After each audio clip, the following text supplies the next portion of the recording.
बहुत पुरानी बात है। एक बार लक्ष्मी जी और सरस्वती जी में विवाद छिड़ गया।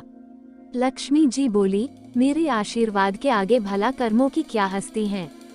परंतु सरस्वती जी अपनी बात पर अड़ी थी कि हर एक को पिछले कर्मों का फल भोगना ही पड़ता है। दोनों में बहस छिड़ गई और अंत में लक्ष्मी जी ने कहा, हम दोनों चलकर लक्ष्मी के मंदिर में मूर्ति के पीछे छिप जाएं। वह जो कोई भी धन की इच्छा लेकर सबसे पहले आएगा उसको मैं अपनी इच्छानुसार धन दूंगी, फिर देखूंगी कि कर्म किस प्रकार उसे दुखी होने से रोकेंगे। सरस्वती जी ने कहा, ठीक है, और आपको एक नहीं 3 मौके मिलेंगे। दोनों मंदिर में जाकर लक्ष्मी जी की मूर्ति के पीछे छिप गए। मंदिर के पास ही अनवर नाम का एक गांव था। इसमें बलराम नामक एक लकड़हारा अत्यंत गरीबी में अपने दिन काट रहा था। उसकी पत्नी का नाम सुनीति था। उसके एक पुत्र और एक पुत्री भी थी। वह प्रतिदिन लकड़ी काटता अथवा पड़ोसियों के काम करके अपना पेट पालता था, परंतु 3 रोज से लगातार वर्षा हो रही थी, जिसके कारण वह घर से काम करने को न जा सका तथा घर से अन्न का एक दाना न ला सका। बालक भूख से व्याकुल थे और माता पिता विवश थे। दिन निकलते ही वर्षा रुकी और सुनीति ने कह सुनकर बलराम को काम की खोज में भेजा। बलराम ने वन में लकड़ी काटी और फूल जमा किए।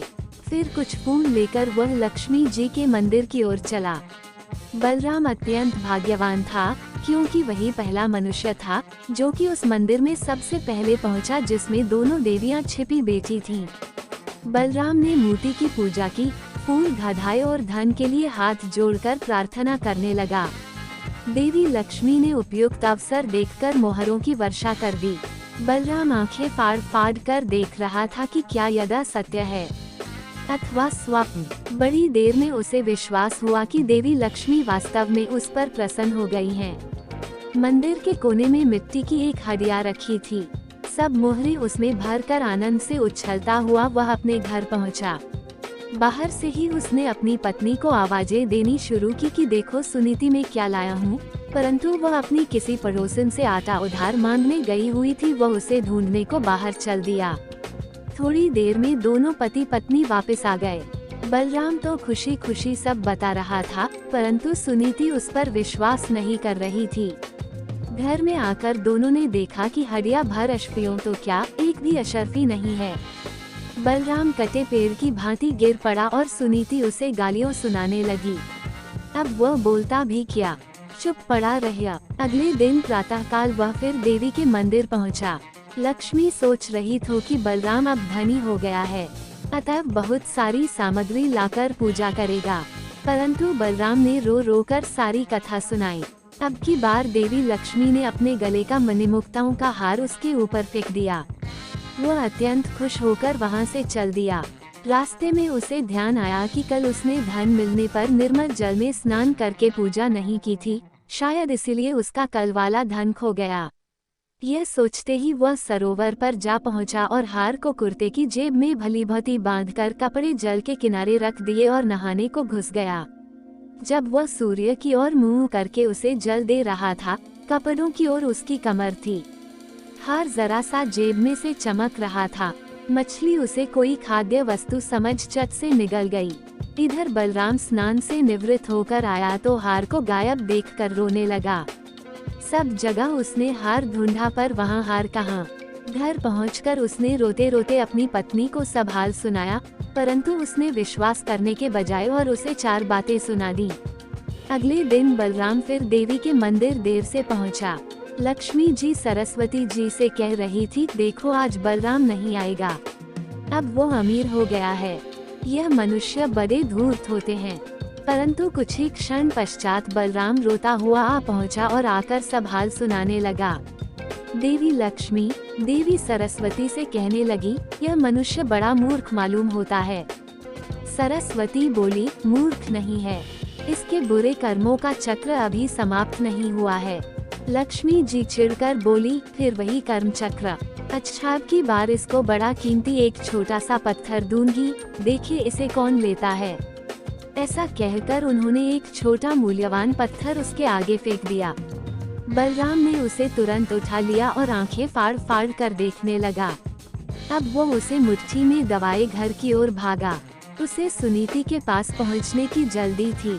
आधे रास्ते आकर वो मुट्ठी खोलकर देखने लगा कि कहीं अमूल्य पत्थर हाथ में से गायब तो नहीं हो गया। पत्थर लाल लाल चमकते देखकर एक चील उसे खान की वस्तु समझकर उससे एक ही झपाटे से छीन कर ले गई। अब तो बलराम सर पीट कर रह गया। उसने घर जाकर अपनी पत्नी को कुछ न बताया और चुपचाप जाकर लेट गया। उसे ऐसा लेटा देखकर सुनीति का हृदय भर गया तथा वह उसे खोए हुए धन के लिए सांत्वना देने लगी। अगले दिन वह मंदिर न जाकर मजदूरी करने को चला गया, क्योंकि सुनीति को ऐसी ही इच्छा थी। उधर मंदिर में देवी लक्ष्मी कहने लगी, अब बलराम जरूर लखपति हो गया होगा, भला वह अब यहाँ क्यों आएगा। परंतु सरस्वती बोली, नहीं बहन, ऐसा नहीं हुआ। वो अभी उतना ही गरीब है और शाम को उसके बुरे कर्मों का प्रभाव समाप्त होगा, तब वह अवश्य ही लखपति बनेगा। शाम को बलराम को 8 आने मिले। उससे वह आटा, नमक, तेल तथा मछली आदि खरीदकर घर चला। उसकी पत्नी तथा बच्चे यह सब देखकर अत्यंत प्रसन्न हुए।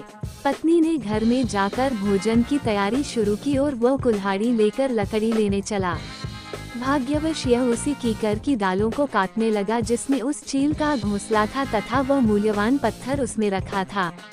उसको देखते ही खुशी के मारे लकड़ी और कुल्हाड़ी सब छोड़कर घर की ओर भागा। वो कहता जा रहा था, सुनीति, चोर मिल गया, चोर मिल गया। उधर सुनीति ने जब मछली काटी तो उसके पेट में से वह हार निकल पड़ा। वो उसे दिखाने को बाहर लेकर भागी। वो भी कहती जा रही थी, चोर मिल गया, चोर मिल गया। यह शोर सुनकर पड़ोस की कुबड़ी बुढ़िया घबरा गई, क्योंकि उसी ने पहले दिन वह मोहरों से भरी हंडिया चुराई थी।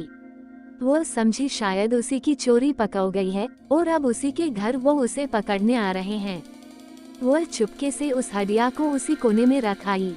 घर आकर दोनों चकित रह गए, क्योंकि उनकी तीनों चीजें मिल चुकी थीं।